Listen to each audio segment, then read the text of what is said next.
Shalom. First, I want to give all praises, honor, and glory to Yahweh, Bahashem, Yahweh Shai, Bahashem, Macha, Quadash. Double honors to the apostles of Great Millstone, and peace and blessings to the elect. This is from ZeroHedge.com, and it says here, British students say they are being treated like prisoners due to draconian COVID measures. All right, and as I read later on into the article, we'll get to the part where it says that they're basically banned from going home for Christmas. All right. It says students at universities throughout the United Kingdom are being treated like prisoners as draconian coronavirus rules mandate they eat alone, aren't allowed to go out, and are forced to cut themselves off from others or face suspension. Interviews with students at Edinburgh University illustrate how overbearing the new rules are, with students being made to bring their own cutlery and eat alone at spaced out exam-style desks, as the room is constantly patrolled by monitors, ensuring they don't violate the protocols.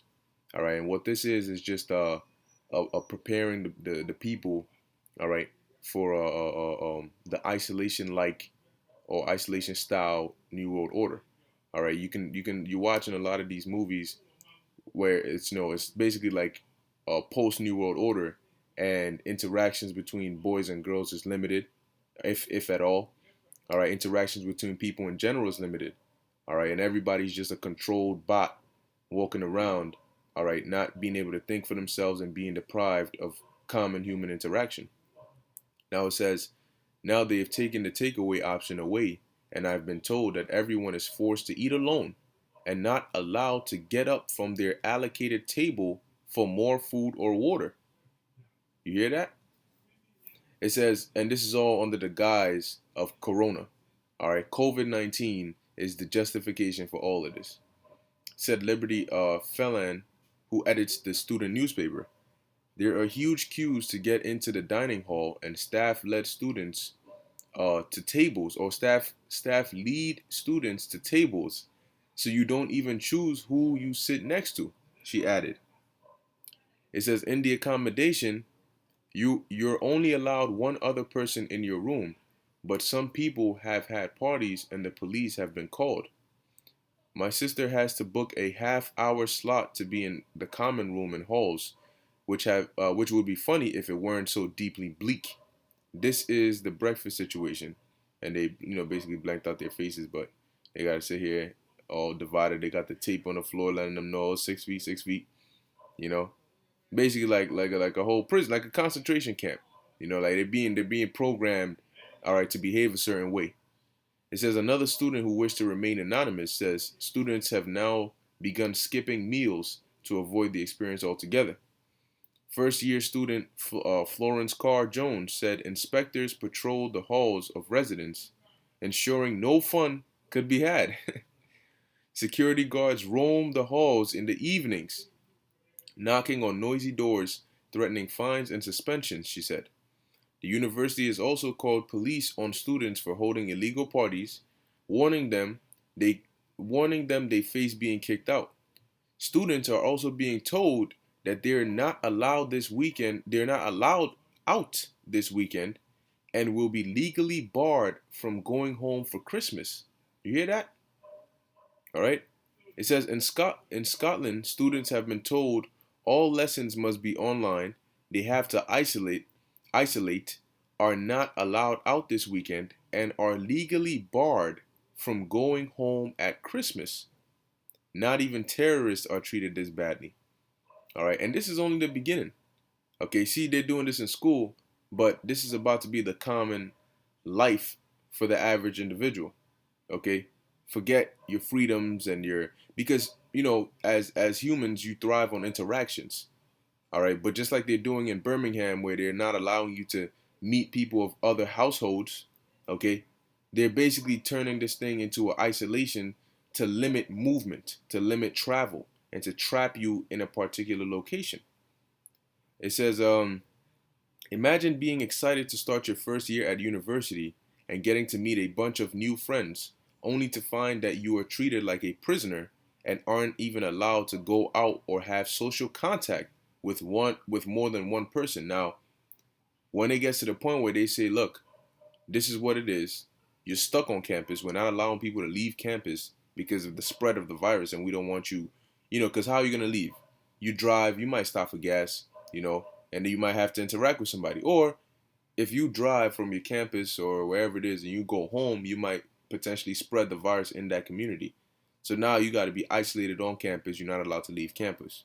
That's like they're saying you can't go home for Christmas. Soon it's going to be you're going to have to stay on this campus. All right, and this is how they're treating you there. So you're basically forced to live that kind of lifestyle. And what happens to those that don't want to comply? There's always measures for those that don't want to comply. It says, as we highlighted earlier, the streets of the UK are also now being patrolled by COVID street enforcers who are peering into windows and letterboxes to make sure pubs and private member clubs are not staying open past the new 10 p.m. curfew. Basically like a police state. And that's what you're going to see. Not only in the UK, okay, but in the whole world. All right, and especially those here in America, it's going to be much harsher, man. All right. The British government also encouraged citizens. Look, let's listen to this. They encouraged citizens to spy on each other and report their neighbors to authorities, despite the fact that coronavirus cases and hospitalizations have virtually flatlined. Because it goes to show you, it's not about the coronavirus cases or the hospitalizations. It's about the conditioning of the people's minds to where you obey the authority. And if you don't obey the authority, you're an enemy of the state. And not only are the authorities going to come for you, but your own citizens and civilians are also going to be agents in a way, all right, because of how their mind has been conditioned for the authorities. It says, with a relatively minor increase in cases being due to more testing and huge numbers of false positives.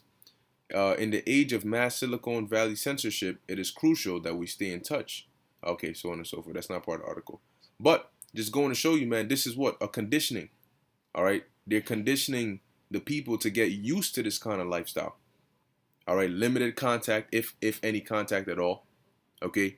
And you're basically going to live like a prisoner. That is the new world order, man. No freedom. Okay? If you want to do anything, you need permission. Soon they're going to tell you that you've been allotted this amount of air to breathe to reduce your carbon footprint on the earth. And if you breathe more, oh, we got to charge you for that. Okay?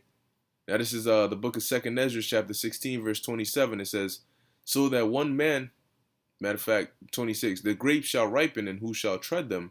For all places shall be desolate of men, so that one man shall desire to see another and to hear his voice. And soon that's what's going to happen.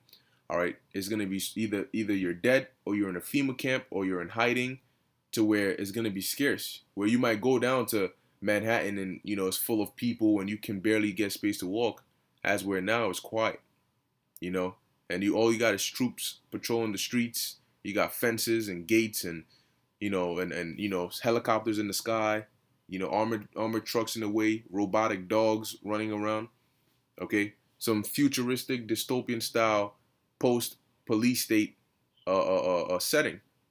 Okay, and people are gonna look back to the days when they could step out and see people and interact with them. But everything is going to be so monitored and so limited and so restricted, all right, that people are going to desire that freedom that they had before. It says, for of a city, verse 28, for of a city there shall be 10 left, and 2 of the field, which shall hide themselves in the thick groves and in the clefts of the rocks. All right, because it's going to be hellish times, and those that don't want to comply, all right, with the draconian laws they're going to bring are going to have to get ready, all right, to go into hiding or to be on the move, because they will come after you. Okay, and this is the conditioning, all right, which they use a tactic called gradualism, where they do it slowly but surely, and before you know it, this is where you at. Okay, so with that, I hope you were edified, all right, and you see the direction in which things are going. All right, so for us over here, you gotta what? Like I constantly say, man, stay in the spirit, pray, all right, and just watch the signs, man. The Lord said watch as well as pray. Okay, so with that, I want to give all praises, honor, and glory to Yahweh, Bahasham, Yahushai, Bahasham, Rakah, Kodash. Until next time, Shalom.